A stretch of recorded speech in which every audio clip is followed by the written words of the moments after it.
దివ్యవాణి TV ద్వారా ప్రతి వారం మన తెలుగు ప్రాంతంలో ఉన్న పురాతన ఆలయాల చరిత్రతో పాటు ఆ ప్రాంత చరిత్రను ఆలయం కార్యక్రమం ద్వారా తెలుసుకుంటూ మమ్మ ఆదరిస్తున్నటువంటి ప్రేక్షకులకు నమస్కారం.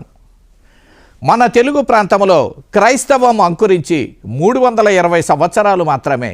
అయినా మన క్రైస్తవ చరిత్ర ఎంతో మరుగున పడిపోయింది. మన క్రైస్తవ చరిత్రను మనం మర్చిపోతున్నాం. ఈ ఉరుకుల పరుగుల జీవితంలో పరిశోధనకు ఎవరూ ముందుకు రాలేకపోతున్నారు. అందుకే నా వంతు కర్తవ్యంగా దివ్యవాణి సహాయ సహకారాలతో మన క్రైస్తవ చరిత్రను పరిశోధించడానికి గ్రామాన పర్యటించి గ్రామ పెద్దల నుంచి సమాచారం సేకరించి పురాతన గ్రంథాలు పరిశీలించి దివ్యవాణి టీవీ ద్వారా ఆయా క్రైస్తవ పురాతనమైనటువంటి గ్రామ లేదా పట్టణ చరిత్రలను మీ ముందుంచే కార్యక్రమమే ఈ ఆలయం కార్యక్రమం. మన క్రైస్తవ చరిత్రను పునాదులతో సహా తెలుసుకుంటారనే సదుద్దేశంతో ఈ కార్యక్రమాన్ని ప్రారంభించాం. అయితే అనుకున్న దానికన్నా ఎక్కువగా క్రైస్తవేతరుల నుంచి ఈ మన ఆలయం కార్యక్రమానికి విశేష స్పందన లభిస్తున్నందుకు చాలా సంతోషంగానూ ఉన్నది. అందుకు మరొక్క మారు ఆలయం కార్యక్రమాన్ని తిలకిస్తున్నటువంటి ప్రేక్షకులకు నమస్కారం తెలియచేస్తూ ఈనాటి కార్యక్రమంలోకి ప్రవేశిద్దాం.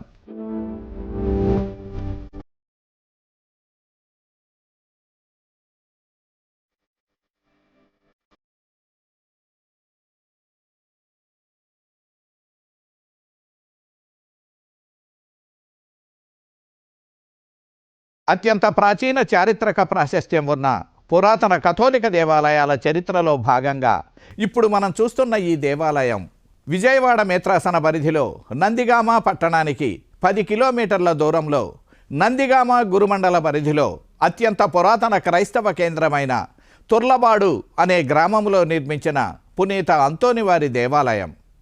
క్రైస్తవ చరిత్రను గురించి ఉభయ తెలుగు రాష్ట్రాల క్రైస్తవ చరిత్రను పరిశీలిస్తే క్రైస్తవం ముందుగా గ్రామాల్లో అంకురించి అనంతరం పట్టణాలకు విస్తరించింది.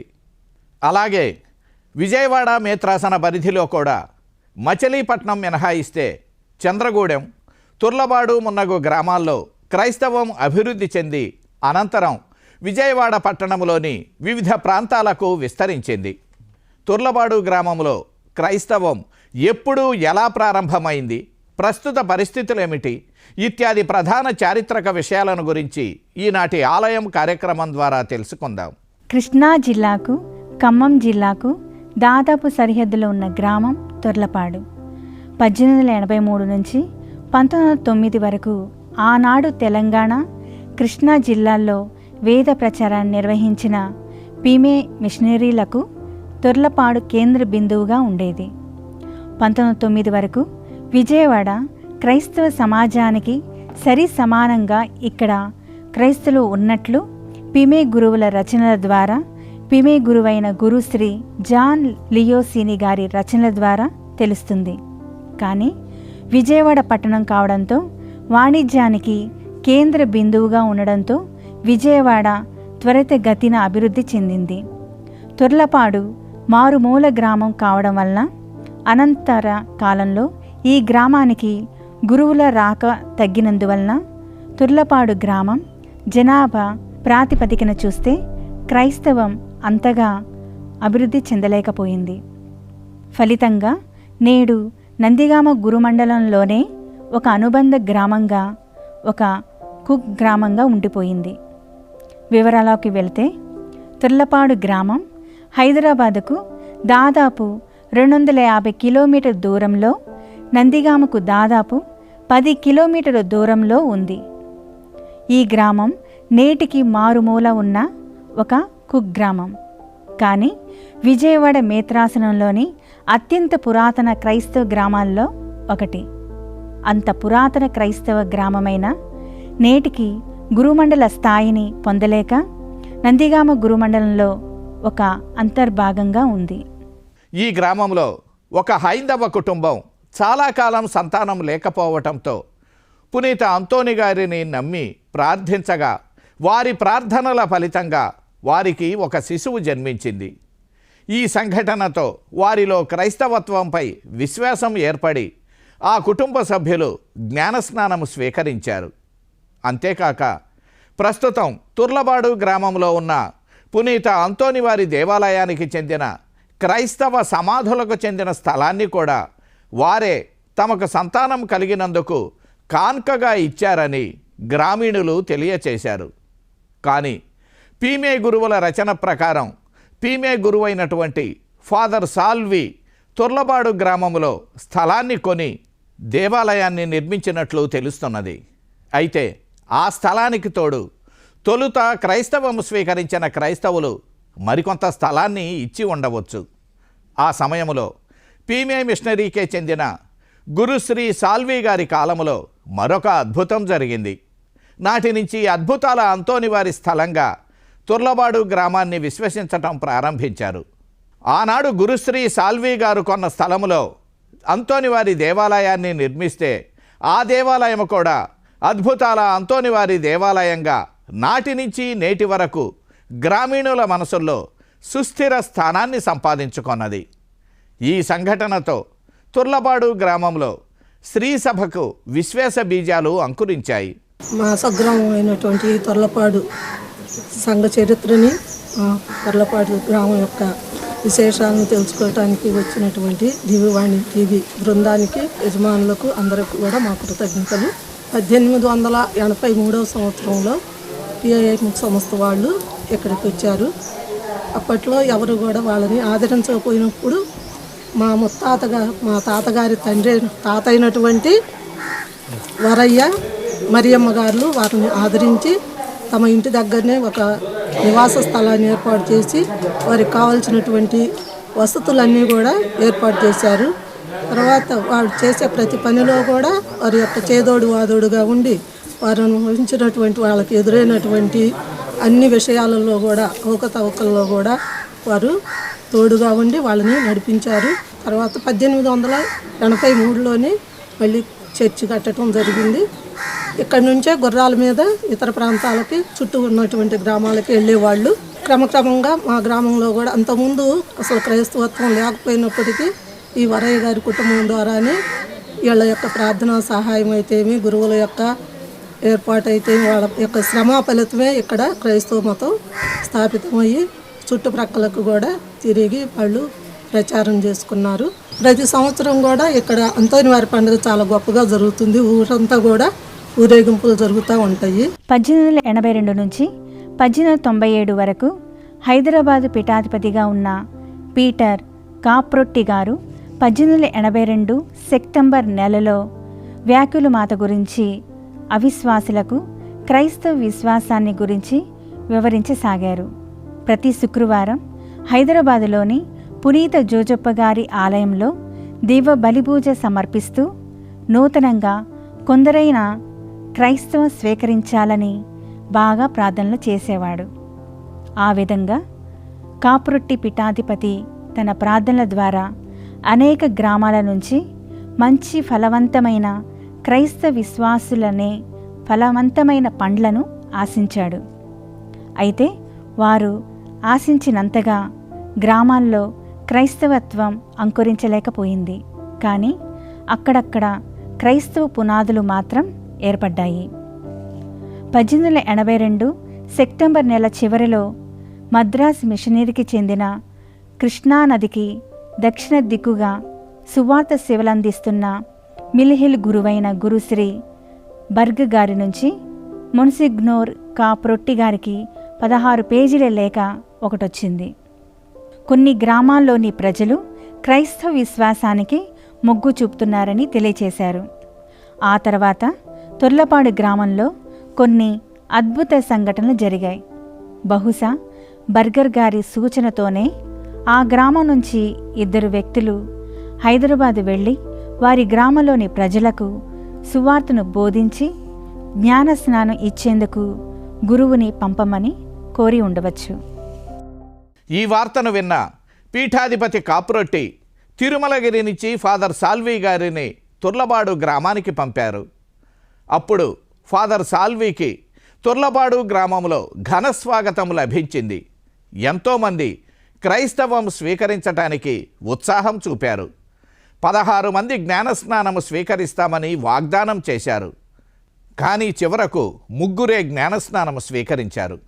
అందుకు ఆనాడు ప్రజల్లో పాతుకుపోయిన కుల వివక్ష, మత వివక్ష ప్రధాన కారణంగా తెలుస్తున్నది. 1883 క్రీస్తు పునరుత్థాన మహోత్సవం రోజున పీమే మిషనరీకి చెందిన గురుశ్రీ సాల్వి గారు మొట్టమొదట తుర్లబాడు గ్రామంలో దివ్య బలి పూజను సమర్పించారు. ఆనాడు ఈ గ్రామంలో దాదాపు 2000 మంది సాలె కుటుంబీకులు నివాసితులుగా ఉండేవారు. వారికి క్రైస్తవ మతంపై విశ్వాసమున్న క్రైస్తవ మతము స్వీకరిస్తే తమ కుల ప్రాధాన్యతను కోల్పోతాము అనే అనుమానం వారి మనసుల్లో ఉత్పన్నమైంది. అంతేకాక తమ బంధువుల నుంచి బహిష్కరణకు గురవుతామని, తమ పిల్లలకు వివాహ సంబంధాలు రావేమో అని, ఇలా వివిధ రకాలైన అనుమానాలు వారి మనసుల్లో ఉత్పన్నమైనాయి. ఆనాటి తుర్లబాడు గ్రామ పెద్ద కూడా కొన్ని స్వార్థ కారణాలతో ఫాదర్ సాల్వీకి వ్యతిరేకంగా మారాడు. ఫలితంగా కృష్ణా జిల్లాలోని మైలవరం సమీపంలో ఉన్న చంద్రగూడెం అనే గ్రామంలో క్రైస్తవం స్వీకరించిన వారికి జరిగిన సంఘటనలే తమకు జరుగుతాయని భయపడ్డారు. చారిత్రక దృష్టితో పరిశీలిస్తే పీమే గురువులు విజయవాడ పరిసర ప్రాంతాల సువార్త సేవ కార్యక్రమాలకు తొలుత శ్రీకారం చుట్టింది చంద్రగూడెం అని చెప్పవచ్చు. ఇది ఒకప్పుడు మైలవరం గురుమండలంలో అంతర్భాగం. మచిలీపట్నం క్రైస్తవ సమాజాన్ని మినహాయిస్తే విజయవాడ మేత్రాసనంలో చంద్రగూడెం మొదట ఆవిర్భవించిన క్రైస్తవ గ్రామంగా పేర్కొనవచ్చు. తొలుత ఆ గ్రామంలో క్రైస్తవులుగా 3 శాలె కుటుంబాలు ఉండేవి. అందులో ఒక్క కుటుంబం మాత్రమే అత్యంత భక్తి విశ్వాసాలతో జీవించేవారని పీమే గురువుల రచనల వలన తెలుస్తుంది. తుర్లపాడులో కూడా మోన్సిగ్నోర్ కాప్రొట్టి గారు 1882లో ప్రవేశించినప్పుడు కూడా ఇదే విధమైన ఆలోచన ప్రారంభమైంది. అందుకు ప్రధాన కారణం ఆనాడు తుర్లపాడులో కూడా దాదాపు 2000 మంది శాలె కులం వారు ఉండడమే. తుర్లబాడు గ్రామంలో ఆనాడు క్రైస్తవం స్వీకరించకుండా ఉండటానికి కుల వివక్షే కారణమా? ఇంకా ఏమైనా ఇతర కారణాలున్నాయా? ఈ గ్రామం గత 140 సంవత్సరాలుగా క్రైస్తవ గ్రామంగా ఉన్న గురుమండల కేంద్రంగా ఎందుకు గుర్తింపు పొందలేకపోయింది? ప్రస్తుతం ఈ గ్రామంలో ఉన్న దేవాలయాన్ని ఎవరు ఎప్పుడు నిర్మించారు? ప్రస్తుతం ఈ గ్రామ క్రైస్తవుల సంఖ్య ఎంత? ఏ కులాల వారు ఈ గ్రామంలో క్రైస్తవులుగా జీవిస్తున్నారు? ప్రస్తుతం నందిగామ గురుమండలంలో అంతర్భాగమైన ఈ గ్రామీణుల భక్తి విశ్వాసాలు ఎలాగున్నాయి? ఈ గ్రామ పరిధిలో సామాజిక సేవా కార్యక్రమాలు నిర్వర్తిస్తున్న క్రైస్తవ సంస్థ ఏమిటి? ఈ సంస్థ వారు ఏ కార్యక్రమాలు నిర్వహిస్తున్నారు? ఈ గ్రామం నుంచి గురువులుగా ఎందరూ అభిషిక్తులైనారు? ఇత్యాది ఆసక్తికర విషయాలను గురించి కొద్దిగా విరామం తరువాత తెలుసుకుందాం. చూస్తూనే ఉండండి ఆలయ కార్యక్రమం మీ దివ్యవాణి టీవీలో.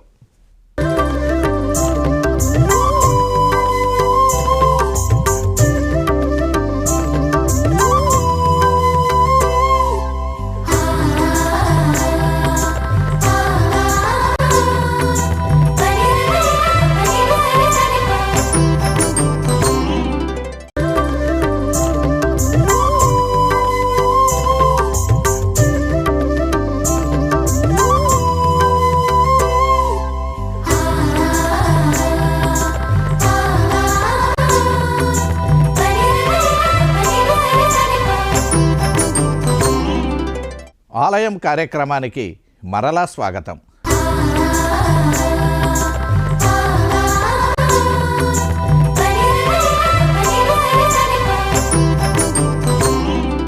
తుర్లబాడు గ్రామంలో క్రైస్తవం స్వీకరిస్తే విజయవాడ మేత్రాసన పరిధిలోనే ఉన్న చంద్రగూడెం క్రైస్తవులకు జరిగిన అవమానాలే వీరు కూడా ఎదుర్కోవాల్సి వస్తుందని భావించారు.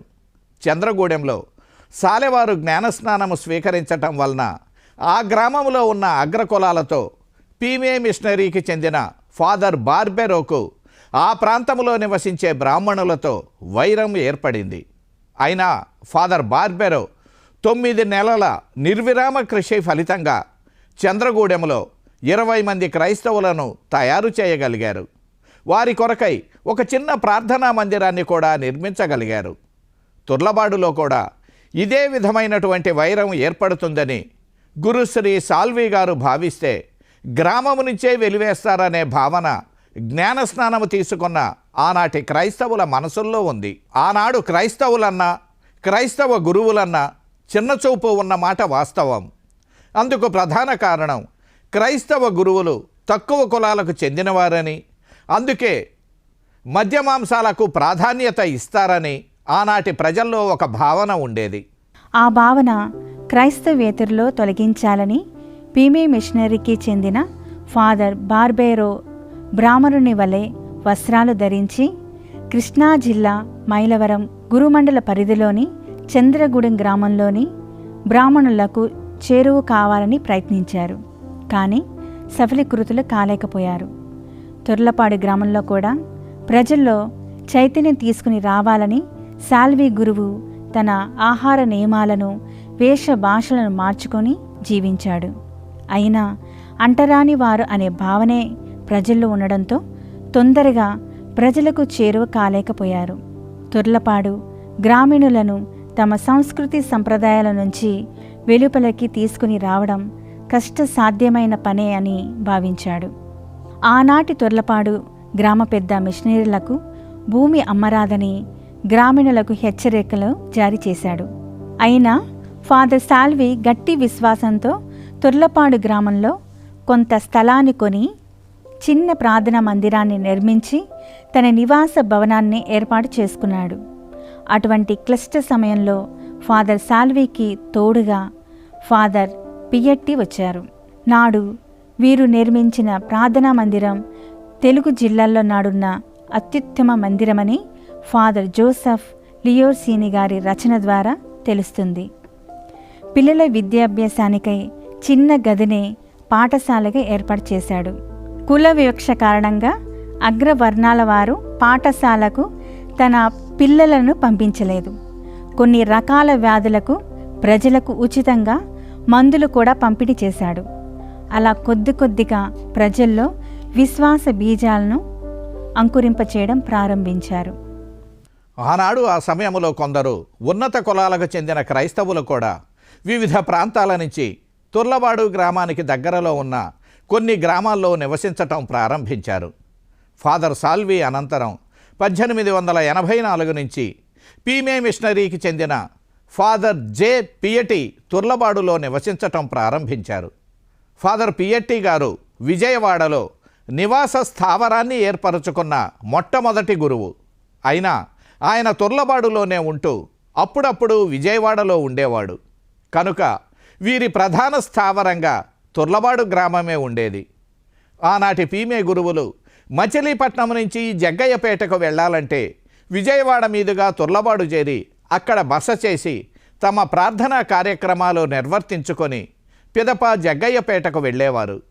ఫాదర్ పియట్టి అనంతరం 1897 ఏప్రిల్ 10న పీమే గురువైన ఫాదర్ శివటి తుర్లబాడు గురుమండల బాధ్యతలు స్వీకరించాడు. 1896 మార్చి 3వ తేదీన పునీత అంతోనే వారి మహోత్సవాన్ని ఘనంగా చేయాలని ఫాదర్ పియట్టి నిర్ణయించుకున్నాడు. అలా ఘనంగా చేస్తే ప్రజల్లో విశ్వాస బీజాలు బలంగా నాటుకుపోతాయని భావించాడు. తాను అనుకున్న విధంగా 1896 మార్చి 3వ తేదీన 10 మంది గురువులను పిలిపించి దివుబలి పూజను సమర్పించారు. ఆనాడు దివుబలి పూజకు హాజరైన క్రైస్తవులు క్రైస్తవేతరులకు పునీత అంతోని వారి ద్వారా తుర్లపాడు గ్రామంతో పాటు ఇంకా వివిధ ప్రాంతాల్లో జరిగినవి అద్భుతాలను వివరంగా తెలియచేశాడు. ఫలితంగా ఈ అద్భుతాలను గురించి విన్న అనేక కుటుంబాల వారు క్రైస్తవం స్వీకరించడానికి సిద్ధమయ్యారు. ఒక్కొక్కరుగా శ్రీసభలోకి పయనం సాగించారు.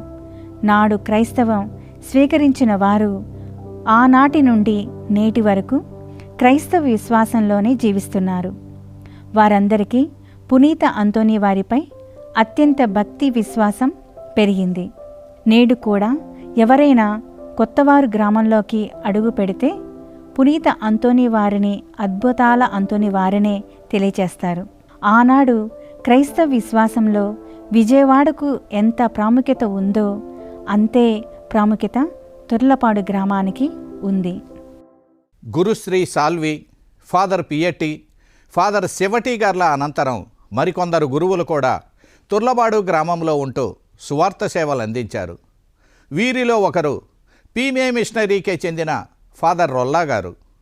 వీరు తుర్లపాడు గురుమండల కర్తగా ఉన్నప్పుడే తుర్లపాడు గ్రామాన్ని బయ్యారం గురుమండలంలో చేర్చి బయ్యారం గ్రామంలోనే నివసించటం ప్రారంభించారు.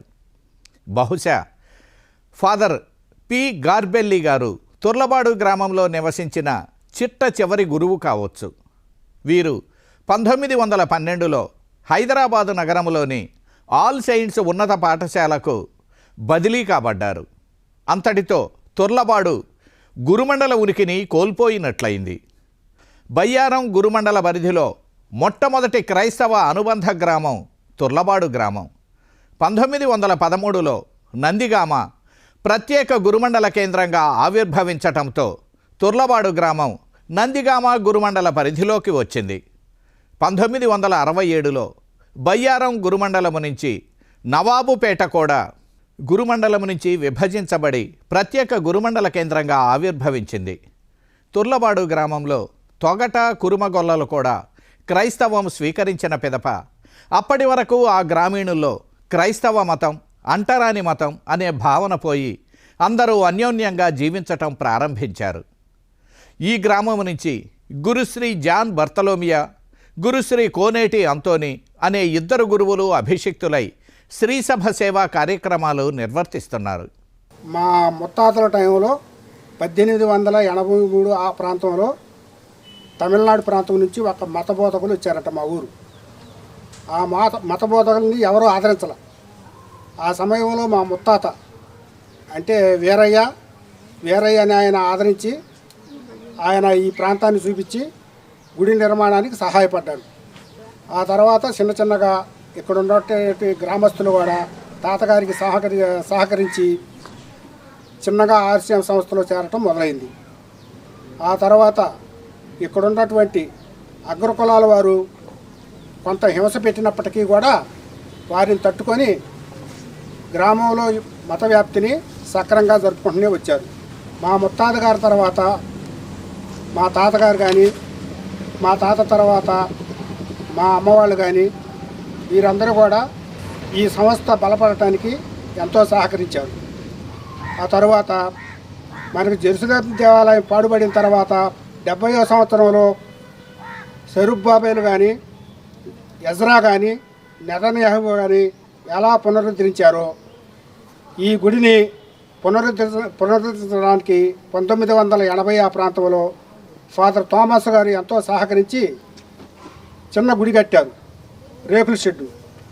ఆ తర్వాత ఈ మధ్యకాలంలో మళ్ళీ ఒక 20-25 సంవత్సరాలు గడిచిన తర్వాత 1999 ఆ ప్రాంతంలో బిషప్ ప్రకాష్ గారు దీన్ని విశాలంగా తీర్చిదిద్దారు. 2011లో ఈ దేవాలయాన్ని నిర్మించి క్రైస్తవులందరికీ కూడా అంకితం చేశారు. ఆ తర్వాత అక్కడి నుంచి కూడా ఆ తర్వాత వచ్చినటువంటి ఫాదర్లందరూ కూడా ఈ గుడికి ఎంతో ప్రతిష్ట తీసుకురావడం కోసం పూజలు చేయటం కానీ, పండుగలు చేయటం కానీ, ఆ నుంచి ఆరోగ్య స్వాములవారు కానీ, సురేష్ స్వాములవారు కానీ, తర్వాత ఇప్పుడున్నటువంటి మర్యాదా స్వాములవారు కానీ ఎంతో సహకారం అందించుకుంటూ ఈ గుడిని ఎంతో తీర్చిదిద్దుకుంటూ క్రైస్తవులందరూ కూడా చెదిరిపోకుండా ఒక ఉమ్మడి కుటుంబం వాళ్ళగా తీసుకొని వచ్చి ఎంతో సుందరంగా తీర్చిదిద్దుతున్నారు. తెలుసుకున్నారుగా, విజయవాడ మేత్రాసన పరిధిలోని నందిగామకు దాదాపు 10 కిలోమీటర్ల దూరంలో ఉన్న తుర్లపాడు అనే క్రైస్తవ గ్రామ చరిత్రను, ఈ క్రైస్తవ దేవాలయాభివృద్ధిని, ఆనాటి గురువుల కృషిని, ప్రధానంగా దాదాపు 140 సంవత్సరాల క్రితం తుర్లపాడు గ్రామీణులకు శ్రీసభ విశ్వాసంతో పాటు విద్యాబుద్ధులు నేర్పించిన ఆనాటి పీమే గురువుల కృషిని, తుర్లపాడు గ్రామ శ్రీసభ విశేషాలను తెలుసుకున్నారనే భావిస్తున్నాం. మీరు కూడా మీ గ్రామ చరిత్రలను పదిలపరచుకొని మీ భవిష్యత్ తరాల వారికి మీ గ్రామ విలువైన చరిత్రను తెలియచేయండి. అందుకు మా సహకారం ఎల్లవేళలా ఉంటుంది. మీరు మాకు సరైన సహకారం అందిస్తే చాలు. మేమే మీ చెంతకు వచ్చి మీ కథోలిక చరిత్రను వెలికి తీయటానికి ప్రయత్నిస్తాం. అనంతరం ఆలయం కార్యక్రమం ద్వారా విశ్వవ్యాప్తంగా విస్తరించి ఉన్న క్రైస్తవులకు తెలియచేస్తాం. వచ్చే వారం మరో పురాతన కథోలిక గ్రామ చరిత్రను ఆలయం కార్యక్రమం ద్వారా తెలుసుకుందాం. చూస్తూనే ఉండండి మీ దివ్యవాణి టీవీ.